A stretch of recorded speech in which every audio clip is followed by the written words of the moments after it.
My learners, welcome back from our 10 minutes break. Let us continue with our activity. Remember this. We've ended up on calculating 6.12. The question was, which option is the best? Is it option A or option B? If they have scored 5 goals, but we said it's option B. Now let us go to the next question. 6.13. The graph of option B is already drawn on annexure A. The graph of option B is already drawn on annexure A. Remember, we talked about the annexures when I give you the tips. I said there will be an annexures in your question papers. Please tear them out and hand them in with your answer book. Now look at this annexure. We have annexure A. The question was on what? Annexure A. Can be 2 annexures. You can have annexure A, annexure B, but you must use the correct annexure. Now here it says the graph of option B is already drawn. In other words, for option B, they have already drawn for us the graph. Let us look at that. There it is. I hope you can see it. Good. Now we have to draw the graph of option A. Do you still remember? We have calculated the value of P. We also have calculated the value of Q. We said the value of Q is 6 and the value of P is 5,100. Let me check. It was 5,100 and this one it was 6. Can you see that? Yes. Now let us plot the graph. My learners, if the table is there, it is easier for you to plot the graph. Even if you were unable to attempt this question, but please, if the table is given to you, you can just do it very fast. Let us look at our table. We have the number of goals. You look at number of goals, it is on our x-axis. The x-axis, it is in a horizontal form. Then we have our option A. That is, do you still remember option A and option B? It is our payment in what? In rands. It was the payment in rands. So you will get it on the y-axis. Most of the time when we draw the graph, you look at this number of goals. In other words, if I talk about 0 goal, I will concentrate on that side. If I talk about the goals. When I talk about the payment, I will concentrate on this side. Now let us look. Let us substitute. We are drawing the graph of A.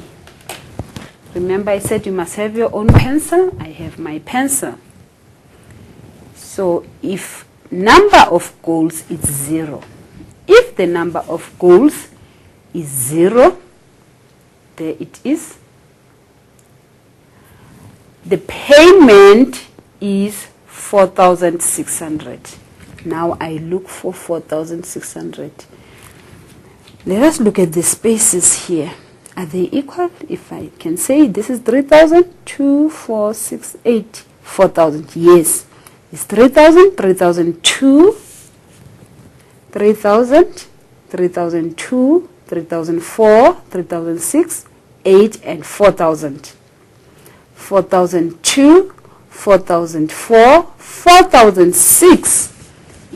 I want this one, 4,006. If the value of the goals is 0, the value of payment is 4,000. It is 4,600. It will cut on your y-axis. Why it cuts on the y-axis? It is because the value of the goals is 0. So my graph will start at 4,600. It is not always that our graph will start at 0, where maybe if for option A, let us say there was no bonus, let us say it was 0 here, then we know that our graph will start at 0. But for now, our graph, the number of goals, we don't have number of goals, but we have the bonus of 4,600. There it is. The next point, do you still remember? If the goals, we have scored 2 goals, they are going to get how much? 5,100. So you go again. 2 goals, here it is 2 goals. Now I want 5,100. Remember, our spaces, we counted them on 2 hundreds. So 100 of 5,100, it will be between 5,000 and 5,200. The half of it there, maybe it's somewhere there. But where do I start it? I say I have 2 goals, so I must go with that line. There it is. I must show my point. Show your points. They must be clear. Then the next one, do you still remember I talked about this point? I said, wow, there's something here.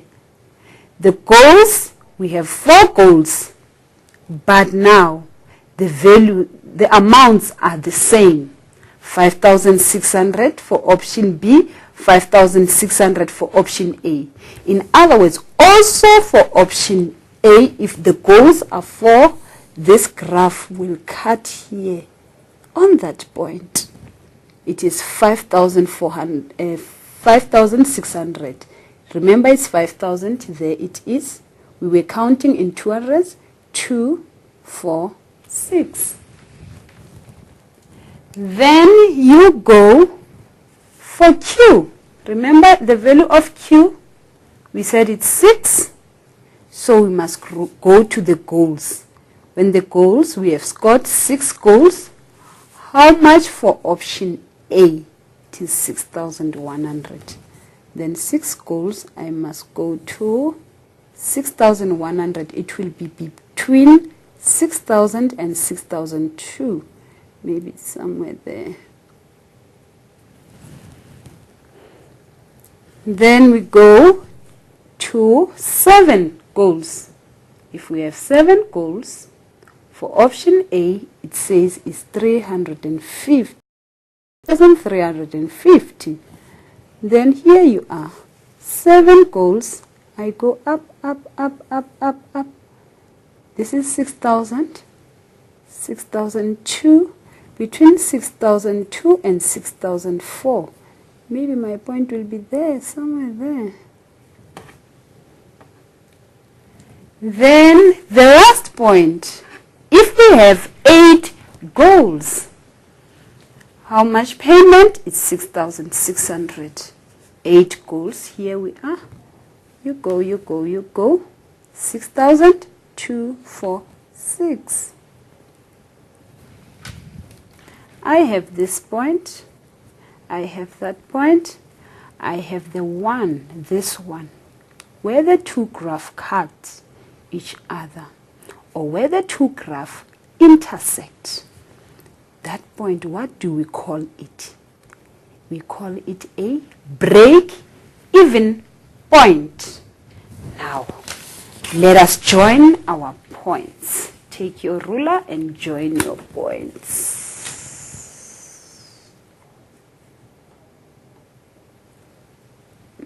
I will join them and show you. I will show you.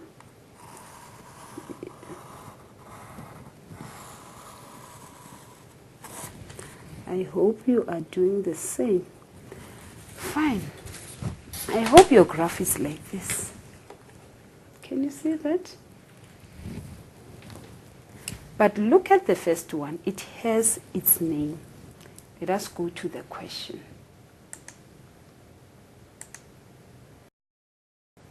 They said the graph of option A, option B is already drawn on annexure A.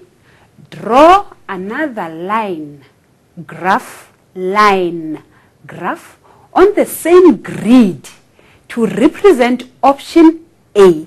We have done another line graph to represent option A. But our question don't end there. It continues. It says, clearly label your graph. You must always label your graph. Option B. So this one, it will be what? Option A. How many marks? Then you are finished. Your full 4 marks. Was that difficult? No. Now you must go to the next question, 6.14. Clearly indicate the break-even point on annexure A by using the letter Y. I said to you, my learners, a break-even point is where the two graphs cut each other. Remember? Do you still remember this? Where we have the same payment but sharing the score. Using the same score, not sharing, using the same score. That is where we say it's a break-even point. It's when the two graphs cut each other or when the two graphs intersect. So they said we must write what? Not A, not Z, but what? Y. You must show it. Then they will mark it there. So let us continue again. Now, let us remind ourselves. Remember, I said today we are going to learn on how to plot the graph with a break-even point. Remember, if the table is given to you, you will be able to find the unknown values. Again, some of the questions, they just need you to read them from the graph. Do you still remember this one? Using option B, how much money will each player receive if the team does not score? And also for B, we read these two questions on the table, from the table. The next one on C, do you still remember? Suppose the team scored 5 goals.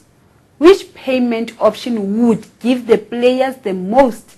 Suppose they scored 5. Now here, this question, it is based on what? You are comparing. You want to see which one is the best. That is the one that we said, it is option B. We had to calculate it. We did not read it from the graph. 613. Now, this is our main. We want to draw the graph. The graph of option B is already drawn. It was already drawn for us. We were supposed to draw option A and clearly label it. We did that. Do you still remember?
The formulas are given to us. You need not to do anything. The formulas are there for you. All you have to do is to substitute. Now let us look at 6.2. It is still question 6 of paper 1 of 2011.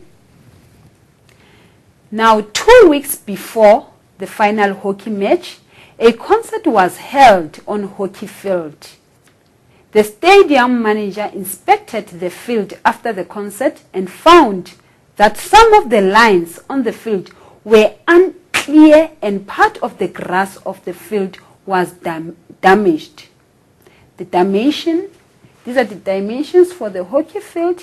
We have the length, which is 72 meters. We have the length, which is 98 meters. We have the breadth, which is 72 meters. Now we are given the formulas here. The formulae may be used. These are the formulae that may be used. We have the perimeter of a rectangle, because this is a rectangle. Look, here is 98, that other side is 72. So these two sides, they are not equal, so this is a rectangle. What does this word perimeter means? This perimeter, it means we want to know the length of this whole hockey field, the whole hockey field.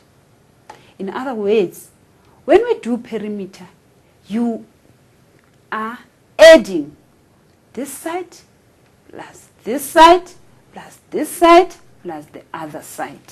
You add all 4 sides. Perimeter is all about the length.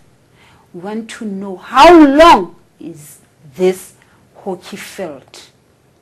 Then we have the formula of area of a circle. But my learners, look at the hockey field. This is not a circle, but it is the half of a circle. Look at the formula given. We are given the formula of area of a circle. You must bear in mind that our goal area is not a circle. It's a semicircle. Now let us work the first question. 6.21. Before we can do that, let us look at that. We have pi there. We are told that pi, we may use 3,14 instead of writing pi. And look at the radius here. The radius, it is all squared. Please don't make any mistake when we substitute there. Now when we go back to the formula of a perimeter, you see we have 2 open bracket length plus breadth. Where does that come from? How many lengths do we have in this hockey field? Is that side and this side. So we have 2 lengths, and again we have 2 breadths. So that is why we have 2, open the bracket, 1 plus L plus B, where L, they say, is the length and B is the breadth. Now let us start answering the questions. The first question, it says, all the outside boundary lines, bold lines, have to be remarked. All of them, the outside part, have to be remarked. And one of the goal areas, we have 2 goal areas. So one of it has to be regrassed. We are told that the goal area, it is a semicircle. Remember, the formula there is not of a semicircle. This is a circle formula. So let us answer the questions. The first question, it says, determine the total length of the boundary lines of hockey field that need to be remarked.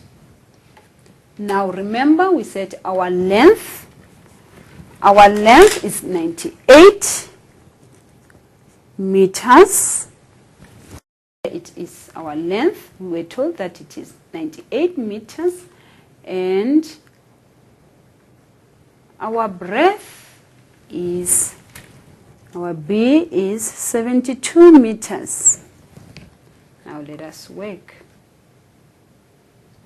The formula, it was given to us. It was given to us for the perimeter of a rectangle. Let me just quickly write it down for you. We are told that the perimeter of a rectangle is equals to 2 open bracket length plus breadth. Let us look at that. Good. Look, there it is. We are told that we are answering question 6.2.1 number A. I'm answering question 6.2.1 number A. My length is equals to 98 meters. My breadth is equals to 72 meters. Now the formula that I'm going to use is the perimeter of a rectangle. I want us to go back to the question. Why am I using it? Because they say determine the total length. Remember I said a perimeter. We want to know how long. So the length of the boundary lines, the outside part of the hockey field that need to be remarked. My learners, we are going back again to what we have learned in our first lesson, to substitute. We always substitute with the correct value. So where there is L, I am told that my L is 98 meters. Where there is B, I am told that my B is 72 meters. So I will substitute 2 into the value of L is 98 meters plus the value of B is 72 meters. Let us look at the units. Do you see the unit here is meter? The unit here is meter. It's M is M. They are the same. So there is no need for you to convert anything. All you have to do, you have water and water. You can pour them together and drink it. So what we can do, remember between 2 and this bracket, there is a multiplication sign. So what we can do, you take your calculator, you add 98 plus 72, it will give you 170. It's 2 into 170 what? Can it be meter squared? No! Because of what? Because of an addition. Remember, a perimeter is all about adding. It is like when you take a glass of water and pour water and pour water and pour water, it won't change to become a oros. It will always be what? Water. So that is why our unit here, it will be meters. But we still have to break this bracket. Said to you, between these 2 and the bracket, there is a multiplication sign. But it is inside our mind. We know it. So 2 times 170, we will get 340 meters. Not meter squared. Remember, my learners, please don't forget that a perimeter, it is all about adding. There is no multiplication. You only add the sides. Remember, when you go to your exam room, when you get into your exam room, just remember that water, you add water, water, water. Water won't change and become oros. It will always be water. So that is the perimeter.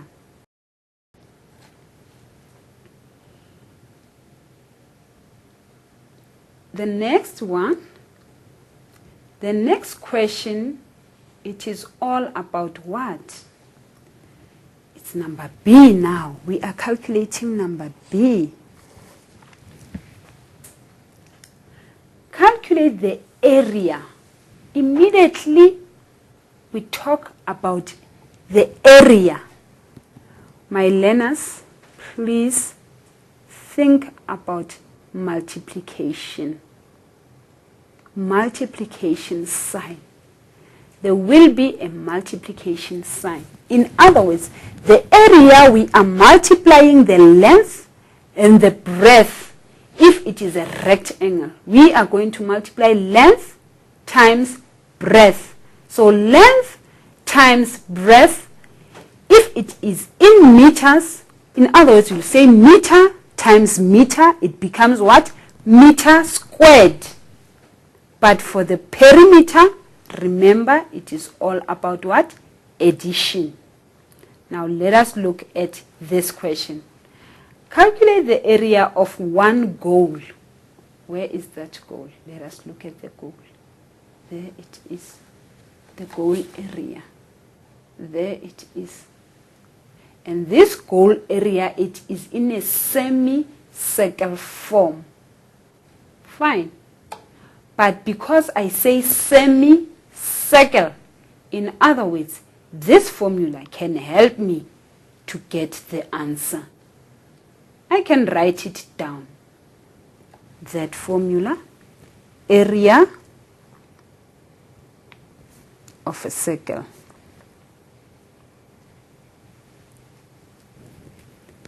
Equals to pi times radius all squared. Now, before we can work on that formula, let us talk about this radius. Remember a circle? Let's go to a circle. A circle is something like this. This is a circle. From the center to the other side of a circumference, from the center to the other side of a circumference, I have what? Radius. From the center to the other side of a circumference, I have what? Another radius. If I have two radius, then it means I have what? The whole of this is what? It's a diameter. This is my D. In other words, diameter,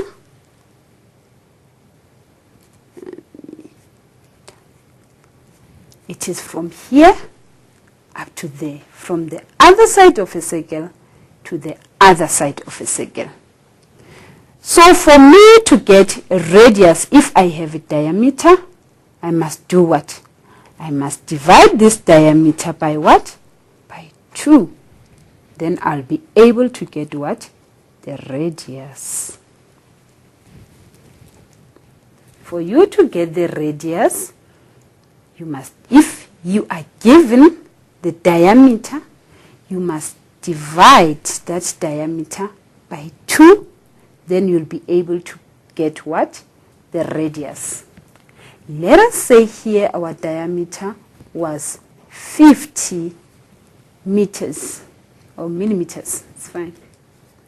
If the question says calculate the radius, In other words, what must I do? The diameter is 50. I'm told D is equals to 50 millimeters.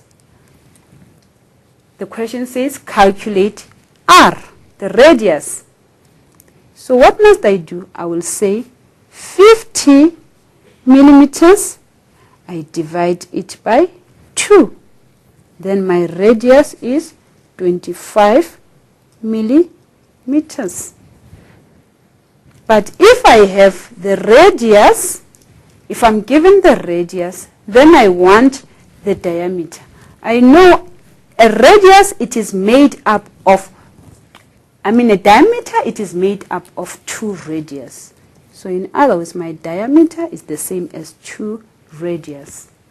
Then it is 2 times 25, which gives us 50. Fine. We were passing on that. Let us go back to our question. Remember, I said this formula is for the circle. It is not for us. Our question is all about the semicircle. Calculate the area of one goal. Area that has to be regressed if the radius, now here we are told the radius, it is 16 meters. What must I do? I just substitute there. Area of a circle equals to pi times radius squared. Pi, I was told that pi is 3,14. There it is. Remember the substitution. You're taking out something, you put in something that will fit. So if we take our calculators, if you check on your calculator that pi, it will give you 3,14 and there are some other digits. But here we are told that strictly don't use many digits. Strictly use 3,14. Want to show you this. Let us look at our calculators. We are told, remember, we're using something that we are told of.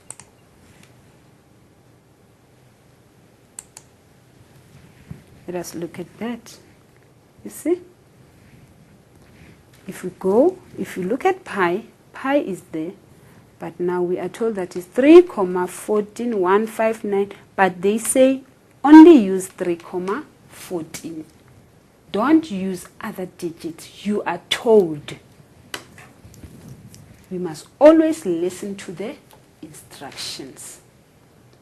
Now let us substitute. They said pi is 3,14 times. We were told that our radius, it is 16. But look at the radius. The radius, it is inside the bracket. So we must put our 16 inside the bracket. And what must we do? We must square it. We must square that 16. Remember, firstly, we have to break this bracket. But now, look at that, that's squared. So we must find